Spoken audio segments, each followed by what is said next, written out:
as a manufacturer or manufacturing organization in Saudi Arabia specifically, what does Lean Six Sigma help your factory with? It helps with achieving higher CV assessment scores if you're doing that. It minimizes risk for automation and CapEx investment decision, like we said.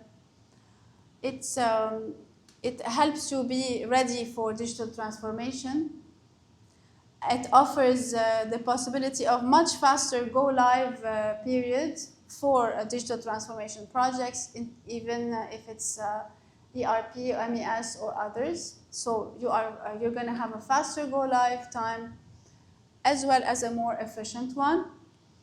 It helps in improved project KPIs, achievement rates. So Lean Six Sigma will help you determine how to reach your KPIs in a faster way. And it helps with systems that reduce human labor and errors. Of course, it prepares the area and generates, like, fosters better hygiene standards and higher employee satisfaction. And it helps with faster international quality standards compliance if you're applying for specific certifications.